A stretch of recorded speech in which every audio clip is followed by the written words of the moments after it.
You're going to have human days. Every single one of those women of the 10 virgins had a human moment. They fell asleep. But the ones that woke back up and had the tools in place to shine their light back on Jesus were different from the women that didn't anticipate to fall asleep or didn't anticipate for it to take that long and for their humanness to show up and falling asleep. And they weren't ready. Jesus is love. God is love. And so when you shine that light and have the tools in place to get back to love, that's when the beauty happens. And I want that for you.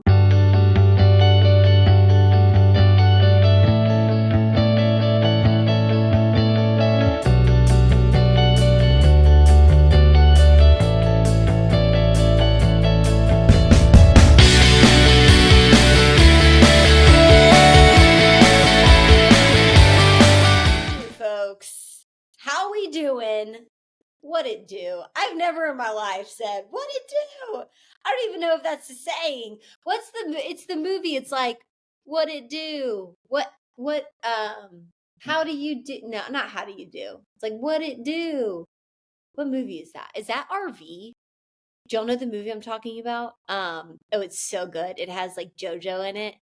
And I think that the guy that played PETA in Hunger Games, Josh Hutcherson was in it. RV, I'm looking this up in real time. RV movie, JoJo. Yeah, Robin Williams was in it, Josh Hutcherson, JoJo. It's called RV. I'm pretty sure they say that in the movie. It's like, what it do? Anyways, how are we doing, folks? Let's do that instead. It's Valentine's Day. I love Valentine's Day. I am such a lover of Valentine's Day because I love love.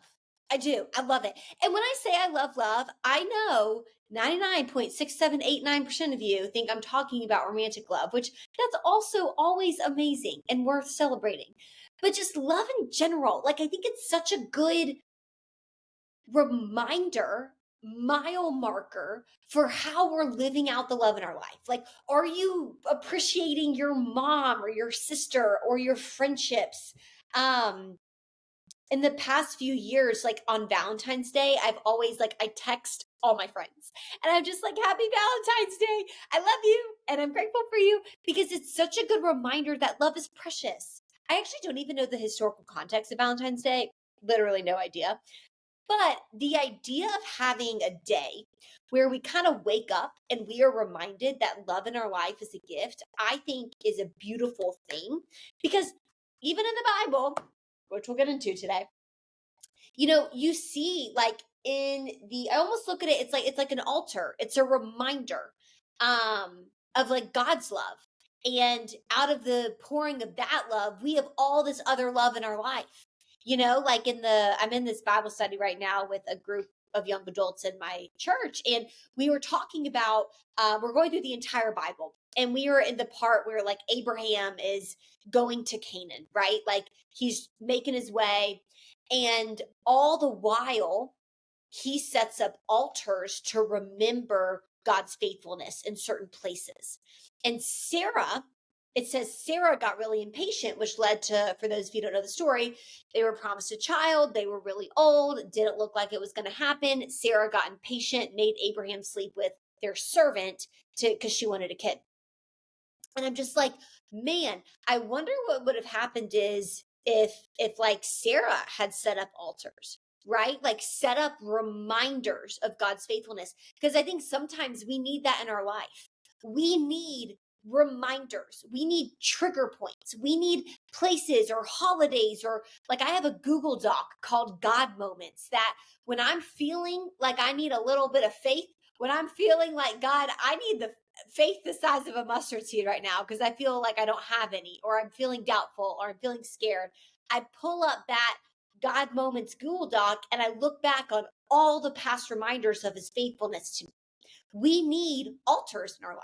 Like we need places we go back to because you're going to get doubtful, just like Sarah did when time went on and she wasn't having a kid. Like you're going to get doubtful.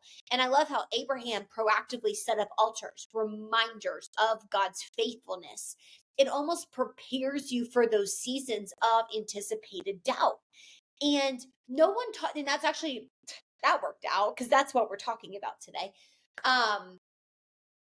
No one talks about how like faith the essence of faith, there's an ingredient of it where doubt is required. Like, doubt is not a deviance from faith. I get so tickled when people are like, I don't have enough faith to be a Christian. Like, I just don't believe it enough. Like, I have days where I question and I have days where I doubt. And I'm like, bro, girlfriend, like, that's the point. No one really knows. No one really knows. I mean, like, no one, and scripture tells us that faith is the absence of or the essence of things hoped for and the absence of things seen, or the essence of things unseen, something along those lines. You haven't seen heaven. You have not seen the physical, like, reincarnation of God. None of us on this earth have right now, because that was Jesus, and he's not here right now. You know what I mean? Like, none of us have seen it tangibly. Faith, and a component of it is doubt. If you don't have some doubt, then there's no faith required. If you have all certainty, there's no faith required. A component of faith is uncertainty, is doubt. And so I always tell people, like, if you have questions, if you have uncertainty, that's faith right there. Like, you are way much further than people who have no questions. I think about people that, like, we used to have test reviews like 2 days before the test in college. And it was so funny because you knew the people that had already started studying, because the people that had already started studying were aware of how much they didn't know. And so they came with those test reviews with questions. Whereas you have people like me who, like, hadn't started studying yet. And I didn't even know what I didn't even know. So when the teacher was like, Annie, you got any questions? I was like, honestly, no, I'm good. And was I good? I was not. But it's because I hadn't even started studying. Like, I didn't even know what to ask questions on. For those of you, and this is a word, for those of you experiencing doubt or questions or uncertainty around God, that is your evidence. That's your tangible evidence that you are so far along in your faith journey. The more you get to know God, the more questions you have. Like, I feel like my faith relationship, it's grown so much in the past couple of years. And the more I know, the more I realize I don't know. In fact, there was a college professor of mine that told me, Annie, I know I've done my job as a college professor when y'all leave this campus with more questions than when you got here, more questions about the world than when you got here. And I just wonder, what if we looked at our faith like that? What if we looked at, okay, I know I'm growing with God when I have more questions about what's in this book than I had when I first got into it. There's a theologian, I think he's dead, I'm not sure, but he says, if you get out of the Bible what you expect to get out of the Bible, you haven't gotten enough. Because it is the living word. When you read it, it reads you back. And so I just get so stinking excited about that, because every day it's like, God, show me something I don't know. Show me something I haven't seen. These stories that I've read 1,000 times. I was talking to a friend the other day, and we were talking about the Bible study, and he was like, yeah, I mean, I kind of knew all the stuff we read through. I was like, no, that's not the point. Of course you already know. You've read the story of Peter walking on the water 1,000 times, but what's the new thing your spirit is showing you that you haven't seen before? And so yesterday, hopefully this brings all of you a lot of peace. I had a very cranky day. I was cranky. I was not in a good mood. What does Annie Mayfield not in a good mood look like? I don't want to talk to anybody. And it's hard when your job is talking all day. I am in like about 8 to 10 meetings a day for my sales job. And then I have sometimes like 3, maybe 2 podcast interviews at night. So like I talk and talk and talk and talk and talk. And then I talk to you guys, which y'all are my favorite people to talk to. And not because you don't talk back, but because I love what we get to talk about here. All that to say, I don't feel like talking to anybody when I'm cranky. And it was one of those things I was like, why am I cranky? Why? I did a phone detox. I turned my phone completely off. I went on a walk. I was like, God, why am I cranky? What is this tension? I am tired. I feel irritable. Like I said, my friend called me last night and everything he said just bothered me. It just bothered me. There was no reason for it. It was like not bothersome material. It was just, I was bothered. And then I was cranky. And then I was hungry. And then I ate and I was still cranky. And then I was getting irritated about stuff that like didn't even make sense. Like, oh, for example, my Wi-Fi has been glitching a little bit. This has been a problem for months on end. But yesterday, it just really did me in. I was like, this connection is not working. I cannot believe it's not working. I paid for this Wi-Fi. I deserve to have good Wi-Fi. Like, my job requires good Wi-Fi. How am I supposed to talk to people if I can't have good Wi-Fi?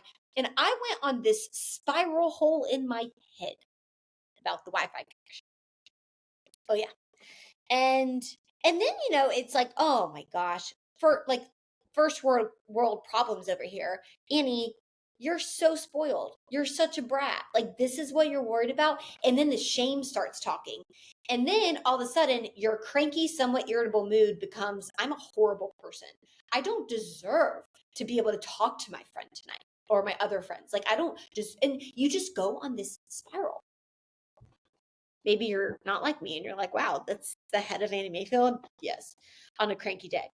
I was just cranky. And I think like we hit this point where last night I literally, right now I am reading at night. I'm going through Matthew.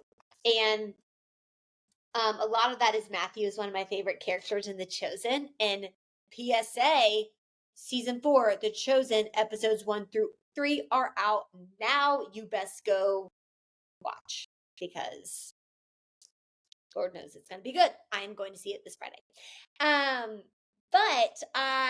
Or actually, no, I'm not. Okay, this is the other thing that made me cranky yesterday. I got tickets to go see The Chosen this Friday, and then it turns out I bought them on Monday. It's Wednesday now. When I bought them for Monday night. I was so confused why there weren't more showings, and now it makes sense. So that was another thing that I was just like, oh my word. Irritability is continuing to climb. So last night, before I got into the word, before I went to bed, I was like, Lord, I'm frustrated and I'm irritated and I'm cranky. And I feel like you're like a 3-year-old toddler right now that is just like, nothing seems good, but everything is good, but nothing, like I don't feel good and I don't know what it is, but I'm whining. I felt very whiny. And I was like, Lord, in this whining state, please just give me something. I need something tangible. Like, I need something for this mood and this state where I don't really know what it is. And I feel like a crappy person because my life is great right now. Like, there's nothing hard going on, yet I'm in this bad mood, which makes me feel like a bad person. And I feel like I'm just like coming up short on all of these things, like coming up short on the messes up I made with my job today. And I didn't want to show up today. I didn't feel like working today. I had a great podcast interview last night. And honestly, like, I didn't feel like hopping on it. Like, I just was in a cranky mood. You know what I mean? And I was like, I just feel like I'm really feeling my humanness right now. Like, which is funny because we're always human, but it's just, I'm really feeling not good enough right now. So please give me something tangible. And it's so funny because the next verse I was getting into is the parable of the 10 virgins. And for those of you who don't know the story, I'm going to read it to you. And I'm going to talk through kind of what my spirit really grabbed hold of me because it was so tangible. And I think it'll be tangible for you too. I think I'm going to call this episode my cranky mood moments, or a word for the cranky mood moments. But regardless if it's a cranky mood, a sad mood, a mood where, and let me know if this makes sense. I don't know if this makes sense, but where you just so feel your humanness. It's like, I don't feel spirit right now, Lord. I don't feel godly. I don't feel joyful or the fruits of the spirit. I feel frustrated and impatient and irritable and bothersome. It's like, are you breathing too loud? It's bothering me. Very hormonal. That's how I'm just like, and it's not that time of the month for me. So I'm like, what is going on? You know what I mean? But regardless if it is your time of the month or not, or you're a guy or whatever, we all experience that. We all experience those days where you just feel off. You feel disconnected from like God or your spirit or just how you prefer to show up. So Matthew 25:1, the parable of the 10 virgins goes like this. At that time, the kingdom of heaven will be like 10 virgins who took lamps and went out to meet the bridegroom. The bridegroom in this situation is Jesus. That's who Jesus is pointing himself as. 5 of them, so remember there was 10, 5 of them were foolish and 5 of them were wise. So let's figure out the distinctions here.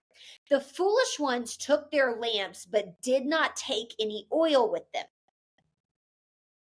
The wise ones, however, took oil in jars along with their lamps. And the bridegroom was a long time in coming, and they all became drowsy and fell asleep. Okay, so pause. We got 10 girls that have never had sex. We got 10 virgins, okay? They're waiting for their bridegroom. This is the depiction of Christ in the church, okay? So Christ is the bridegroom.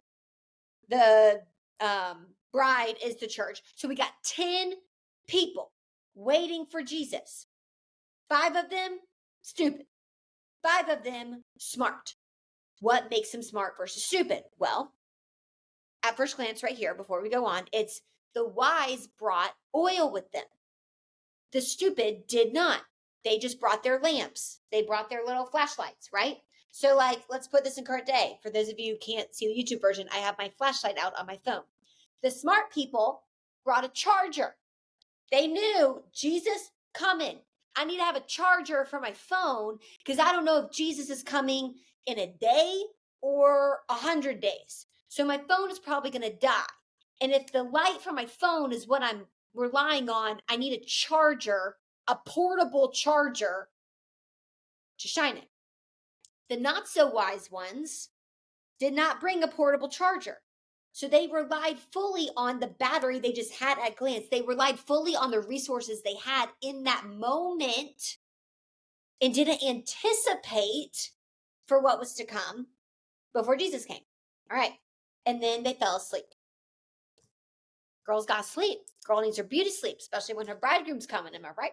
So that's where we're at. At midnight, the cry rang out, "Here's the bridegroom, come out to meet him." Okay, so they came, it was a while, they had provision, bridegroom's here, Jesus is here. Then all the virgins, they woke up because they were asleep. That's important. They woke up and trimmed their lamps. So basically, they're turning on their portable chargers because their phones died, and they're turning that baby back on to charge up their phone to shine the light so that not only they can see Jesus, but Jesus is coming to them. The foolish one said to the wise, "Give us some of your oil. Our lamps are going out." So the stupid people are saying, "Hey, I need some of your portable charger because my phone's dead." "No," they replied, "there may not be enough for both of us and you. Instead, go out to those who sell a portable charger or oil and buy some for yourselves." But while they were on their way to buy the oil, the bridegroom arrived. The virgins who were ready went in with him to the wedding banquet, and the door was shut. Later, others also came. "Lord, Lord," they said, "open the doors for us." But he replied, "I truly tell you, I don't know you. Therefore, keep watch because you do not know the day or the hour." So this is when I say I was in a cranky mood and I needed something tangible. This is what God gave me that was so tangible about this. What made these people silly? The 5 women that he coins as not wise, stupid. What made them stupid? Was it because they fell asleep? I think that's how the world paints it, whether we realize it or not. It's like these people were waiting on Jesus. Jesus was coming to them. And the world would say, "You silly girl. You silly dude. You fell asleep? How dare you? How dare you fall asleep when something so important is about to happen? How dare you become drowsy? No, they all fell asleep. The difference between the wise and the foolish were that the wise anticipated they might fall asleep. They anticipated their humanness. The foolish, whether they believed it wouldn't take that long for Jesus to get to them, the bridegroom, or whether they would stay up, they didn't prepare for their shortcomings. They didn't prepare for their humanness. They were shocked by the results of their shortcomings.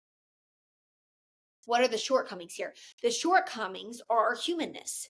These people, it was a long time before the bridegroom got to them. They fell asleep. Falling asleep here to me represents our cranky days. It represents our limitations as humans. You know, God never sleeps, God never slumbers, but we do. That's why when people are like, I need to have more faith in God, I'm like, okay, go try to stay up for 140 hours. You'll have a lot of faith because you will realize the limitations of your human self. Like, you'll realize how limited you are. Or go without food for like a week.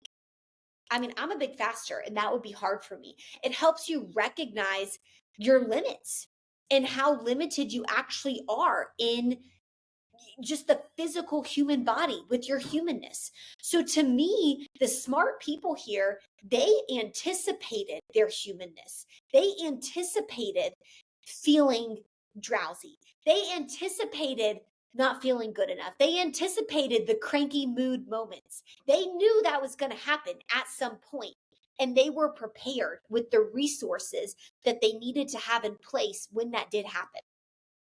The foolish were not. See, this is what I got from that. I got from it, Annie, you are going to have days where you're off. You're going to have days where you're not flowing with joy and goodness in the spirit. Like, the spirit's always with you, yes. But because of human sin and human nature, you're not always going to feel on. You're not always going to feel like, you know, you're basically a living, walking out prayer. Right? Like, you're going to have days where you're short with people. You're going to have days where you're cranky and you're irritable and you're bothered. I'm not saying that's a good thing. I'm not saying it is an excuse. What I'm saying is there's no shame in that. That's expected. That's going to happen. What we're called to do as wise people waiting for Christ, waiting for heaven on this side of glory, what we're called to do is have the resources in place to know where to go to shine light on our gaze on Jesus when we're in those moments, when we do fall asleep, when we do become drowsy. Have we prepared in advance? What I mean by that is our portable chargers. Our oil in this situation is, do we know the tools that we need to have in place to get our eyes back on Jesus once we do fall asleep, once we stop gazing and looking for Jesus? Do we have the word with us? What do we scroll on Instagram when we're having a cranky day, or do we get into God's word? Do we gossip with our friends about everybody else's dysfunction when we're feeling irritable? Or do we have a conversation with one trusted person about how we're feeling dysfunctional and what to do about it? Do we go to the bottle? Do we go to gossip? Do we go to sex? Do we go to drugs? Do we go to judgment? Do we go to our work to numb out the pain of our crankiness, our irritability, our bothersomeness? Or do we pray about it? Do we ask God about it? Do we give it to God? That is bringing your oil with you. That is anticipating the days where you feel a little off, but having the tools in place, having the oil, having the portable chargers, so that then when you do get drowsy and you get off a little bit, but then you wake back up, you're easily able to shine light back on, where does my heart need to be tuned to? Where's Jesus? Where's my spirit? You're going to get out of tune. That's okay. You're going to have days where you feel off. That's okay. I had one yesterday. The point and what the enemy tries to do is tell you you're not good enough to be a child of God. You're not good enough to ever think you could pray or to get back into that devotional or to get back into the word because you obviously suck. The enemy tells you you suck. You did this wrong, so you are wrong. You made a mistake, so you are a mistake. You messed up, so you are a mess up. You did something bad, so you are bad. But that's not who we are in Christ. We're a new creation in Christ, and his mercies are new every day, which means when we get out of tune, when we become drowsy, which all 10 of those women, wise and foolish, both did, when we wake back up, do we have the oil, the portable charger, the tools in place to course correct, to get our eyes back on Jesus? In the text, it's easy to read that they needed the oil to shine the lamps for Jesus to see them, to come to them. Jesus always sees you. He is always with you. We have that evidence from the resurrection. The light is for you to see him, for you to turn your gaze to him, because if you don't, you're going to be looking into darkness. So the tools you have in place, that's your oil. That's when you wake back up, you have the means in place to course correct, to know how to look back to Jesus. Practically, that's getting in the word. Practically, that's calling a trusted friend. Practically, that's praying. That's giving it to God. Yesterday, I was so cranky. I would have woken up today cranky too, probably, if I hadn't gotten in the word last night. If I hadn't prayed to Jesus last night to say, God, here's my anxiety because it's a lot. Here's my frustration because it's a lot. How do you course correct? That's the difference between being a foolish person and a wise person. It's not, do you not have bad days? Do you not have cranky days? It's what do you do when you do? And are you shocked by that? I think so many times we're taken out of the game, not because of our behavior, but because we're so shocked by our behavior. It's like, oh my God, I had that thought. Oh my gosh, I had a cranky day. It's almost, there's this like pride, it's this pride associated with following Jesus. We think we're never going to have bad days or have fleshly thoughts or fleshly desires. No. It's an everyday course correction intention.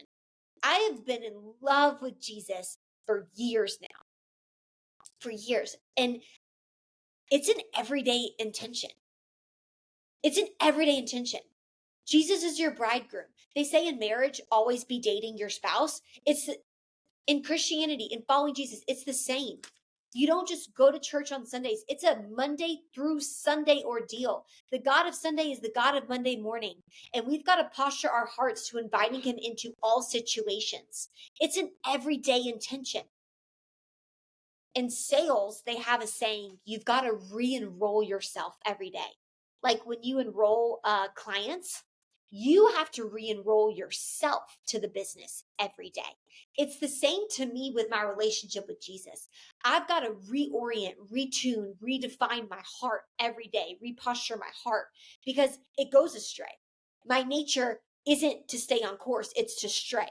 It's not to shine the light and look at Jesus, it's to look at the darkness. That's our fleshly nature. And so when you do have those thoughts, those temptations, it doesn't mean you're a bad person or you're not worthy of following Jesus. It's the opposite. It means you've just got to anticipate those are going to happen. But what tools do you have in place so you can course correct to shine your light so that you can get back on Jesus, focus back on Jesus? What's your portable charger? You only need a portable charger if you expect to run out of battery.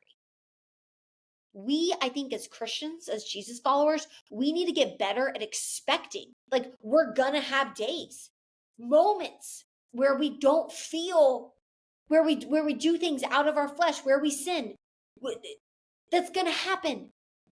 That's gonna happen. We're human. We're not God. If anyone wants to DM me and say I never sin, and I would love to meet you and have you lay hands on me because you're obviously like Jesus. Jesus is the only one that has never sinned. So don't tell me that you haven't. You judging me right now is a sin. Judgment, like, you know what I mean? You're gonna have days like that and moments like that. My challenge to you is what tools do you have in place to course correct when you do? You're gonna have human days. every single one of those women of the 10 virgins had a human moment. They fell asleep. But the ones that woke back up and had the tools in place to shine their light back on Jesus were different from the women that didn't anticipate to fall asleep or didn't anticipate for it to take that long and for their humanness to show up and falling asleep. And they weren't ready.